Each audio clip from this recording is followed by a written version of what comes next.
Donc, bonjour, je m'appelle Alia Barré, je suis styliste du Niger mais installée au Sénégal depuis maintenant 4 ans où j'ai fondé ma marque qui porte mon nom, Alia Barré, qui est une marque à la fois homme et femme, donc en prêt-à-porter et également en sur-mesure.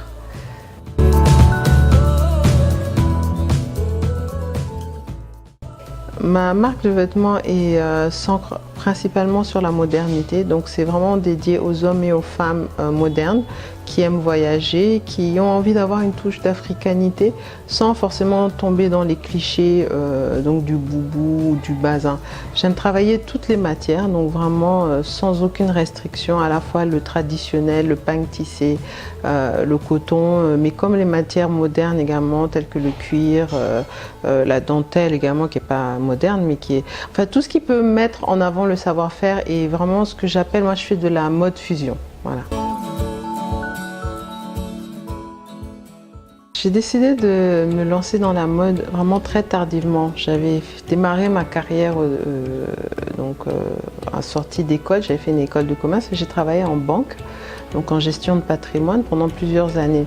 Mais il se trouve que j'avais ce vide en moi, je ne me sentais pas accomplie et il y a eu un moment où j'ai dû faire des choix et je me suis dit non, il faut que je suive ma passion.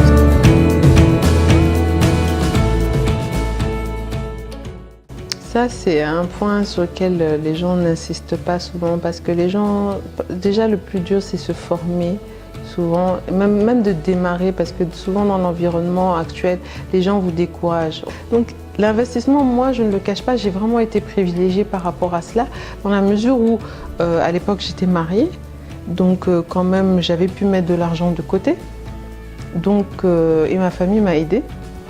Donc j'ai eu des économies qui m'ont permis de mettre tout en place. De démarrer même mes premiers défilés, je les ai financés comme ça parce que les gens ne s'imaginent pas. Il faut les défilés, il faut payer. Il faut payer les mannequins, il faut payer les tissus, il faut payer. Tout est payant. Il n'y a rien de gratuit, rien. On prend un mannequin, des fois les gens me disent pourquoi tu prends des photos toi-même? On pense que c'est une question d'ego. Non, je me simplifie la vie. C'est pas, les mannequins font un boulot super, mais le problème c'est qu'il faut, à part le mannequin lui-même à payer, il faut payer la maquilleuse, il faut payer la coiffeuse et ainsi de suite, et toute la logistique et faire à sa taille. Alors que là, moi, tous les prototypes, c'est assez marrant parce que j'ai vraiment une manière de créer très spécifique. Je fais tous les prototypes sur moi. Donc on fait les toiles, on fait les prototypes et après c'est moi en me regardant sur le miroir, j'auto-corrige. C'est en voyant ce qui tombe sur moi que je fais des ajustements. J'ai mon ciseau, mon chef d'atelier à côté de moi et je coupe, on épingle, on ouvre, on fait des... Et entre le moment où on a démarré et le moment où on finit, on n'a jamais la même chose. Je dis vraiment à toutes les personnes qui démarrent, c'est un milieu, si vous venez dans la mode pour devenir riche, c'est pas là où vous serez riche. C'est pas un métier qu'on fait si on n'est pas passionné. Parce que c'est dur au quotidien et avant de pouvoir en vivre, beaucoup de gens ne disent pas la vérité. On voit beaucoup de stylistes qui sont là à mener grand train, à donner une apparence d'aisance et tout, mais à côté de ça, ils ont du mal à finir le mois. Donc moi, je préfère ne pas avoir de langue de bois. C'est un métier, on peut en vivre décemment et bien, mais pour les 5-6 qui vont vivre bien, il y en a 20 ou 30 qui quand même tirent le diable par la queue. Donc c'est important de ne pas mettre tous les œufs dans le même panier. Donc surtout au démarrage, si certains ont des activités, ont un travail, moi je leur recommande de ne pas tout lâcher au début. Faites et allez progressivement. Moi j'ai démarré l'atelier, j'avais un tailleur. Mes premiers défilés, j'avais un tailleur. Donc je mettais 1 mois et quelques à faire une collection. Et j'ai mis, avant de pouvoir me payer, moi j'ai mis plus d'1 an et demi.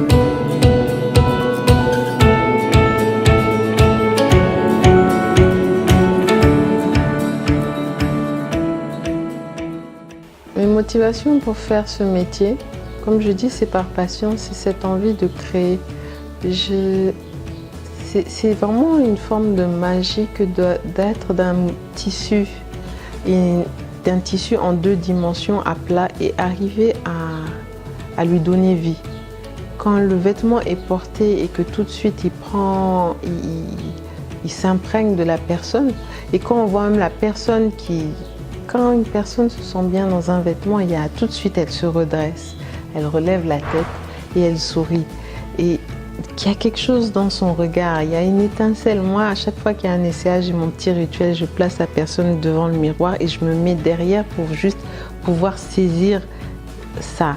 Et tant que j'ai pas cette petite étincelle-là, je me dis, on n'a pas atteint le bon niveau, on va retravailler le vêtement. Les retouches et tout. Donc moi, ça arrive. Les gens, il ne faut pas qu'ils s'imaginent, même Dior, ils font des retouches, ils font des éléments d'adaptation et tout. Chez moi, je préviens toujours qu'il y a une retouche.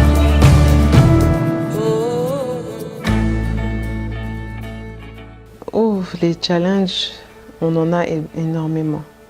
C'est élever notre niveau, malgré nos moyens limités. Donc à chaque fois que j'arrive à dégager un peu d'argent sur l'activité, j'investis donc à rendre le vêtement plus fini, donc dans de nouvelles machines qui sont souvent coûteuses, ou dans le merchandising, c'est-à-dire les étiquettes. Là, je viens d'acquérir des housses donc pour les robes. Donc c'est des petits éléments comme ça qui élèvent le niveau, qui montrent que voilà, on n'est pas des amateurs. Je suis pas encore prête à avoir ma boutique en nom propre parce que je considère que je peux pas être à tous les endroits à la fois. Chacun grandit comme il le sent.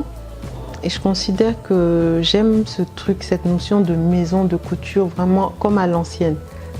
Quand on disait maison de couture, parce que vraiment les gens vivaient dans la maison, l'atelier, les employés même vivaient dedans. Bon, moi, c'est pas le cas, mais j'aime cette notion où les gens rentrent dans mon intimité, une partie de mon intimité.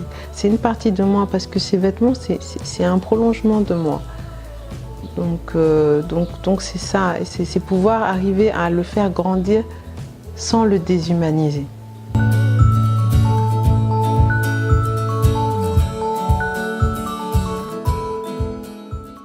Donc depuis 2 ans, j'ai déjà commencé à être un peu plus focus sur le prêt-à-porter et j'ai eu beaucoup de très très bons retours.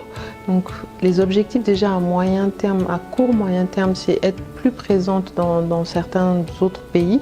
Donc dans des concept stores, c'est quelque chose qui prend de l'envergure. Donc vraiment je cherche, enfin j'espère pouvoir être présente dans différents pays, prochainement le Mali, la Guinée, j'espère aussi, puis l'Afrique centrale.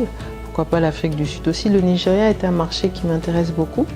Et à long terme, oui, c'est ouvrir ma boutique en nom propre. Mais je le mets vraiment sur le long terme parce que je considère que, oui, je n'ai pas cette urgence-là.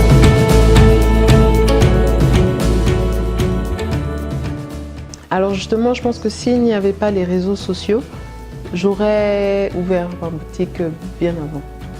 Mais du fait du monde dans lequel on vit aujourd'hui, où justement on arrive à avoir des vitrines sans forcément en avoir une en, je sais pas comment on dit en français, brick and mortar, en concret, les gens peuvent voir mon travail à travers le monde, peu importe d'où ils sont, et ils se sont habitués maintenant à consommer ainsi.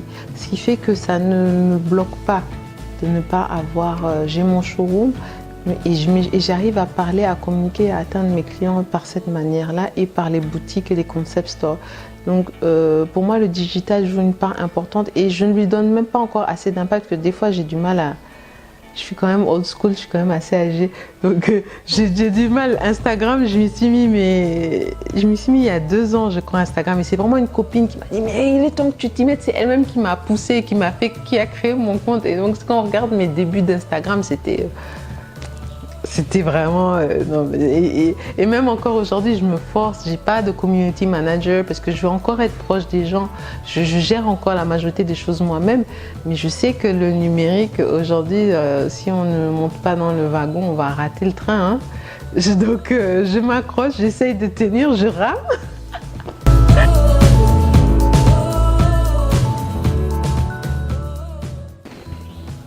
Alors, quand j'ai démarré, je me disais que j'allais faire moitié-moitié entre marché africain et marché européen. Je pensais vraiment que la majorité des gens qui consommeraient seraient des gens vivant à l'étranger, enfin en Europe et autres. Mais en fait, non. Notre société, donc les gens, les Africains ont une demande sur justement, ils veulent porter du moderne, mais avec l'ADN de l'Afrique. Donc, et c'est ce que j'essaye de véhiculer. Et j'ai des gens très réceptifs, au point que, en fait, je ne pense même pas au marché européen maintenant.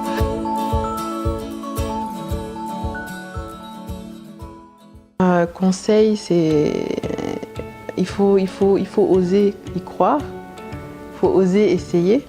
Après, c'est ne pas mettre tous les œufs dans le même panier, ça c'est important parce qu'avant de pouvoir en vivre vraiment, il faut du temps. Et il faut être persévérant et surtout continuer à s'entraîner, à s'améliorer. Moi, jusqu'à présent, il y a tellement de choses que je dois continuer à apprendre, des techniques. Il faut toujours viser à s'améliorer, à monter notre niveau. Parce qu'on est déjà, on souffre d'un handicap. Les gens pensent déjà qu'on est en dessous du niveau. C'est à nous de leur démontrer qu'on peut le faire. Donc, surprenons-les positivement. Donc voilà, tout est possible dans le milieu.